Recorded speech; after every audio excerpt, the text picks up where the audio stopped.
Grenfell and District Pioneer Home is the only provincially owned long-term care facility here in town, and the former mayor tells us that they have asked for upgrades in the past but have been denied by the province.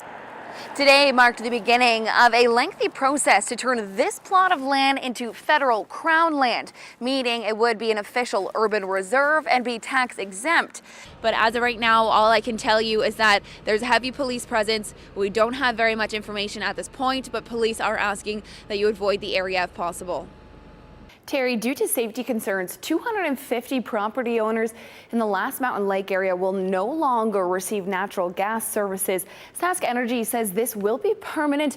It's because of increased ground movement and slumping that's bending the underground lines, putting residents at risk. Not to compare the two, but our skies have been a little crazy this morning as well. Yeah, we've had a pretty wild morning this morning. We have. It's finally sort of making its way out of the Regina area, but we did have some crazy thunderstorms rolling through this morning. We're currently sitting at 15 degrees as of right now, easterly 19-kilometer winds. We were seeing gusts up to 50, which helped move that storm through quickly.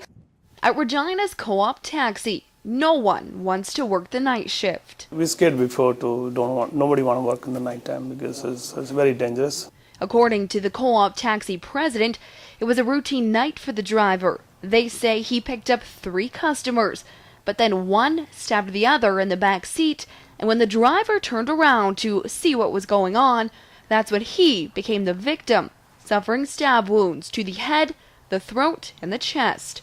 31-year-old Iqbal Singh Sharma is still in an induced coma. His wife and 3-year-old son are by his side.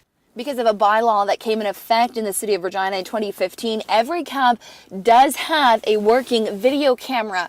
But what they would like is either an emergency signal system or a partition in the middle of the cab. I think it should be in everybody's cab because not that it was Iqbal, it could be me, it could be anybody. So safety is must. They say since cameras have been added, it only helps after the fact.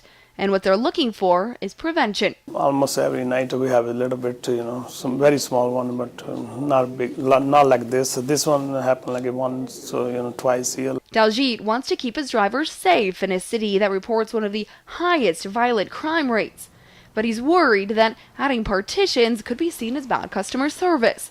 So he'd like to see a citywide discussion. The city says that they are, quote, undertaking a review of the taxi bylaw. As a part of the review, the city is engaging with the taxi industry. Local cab drivers say they'll bring this up at their annual meetings scheduled with the city in early December. Krista Sharpe, Global News.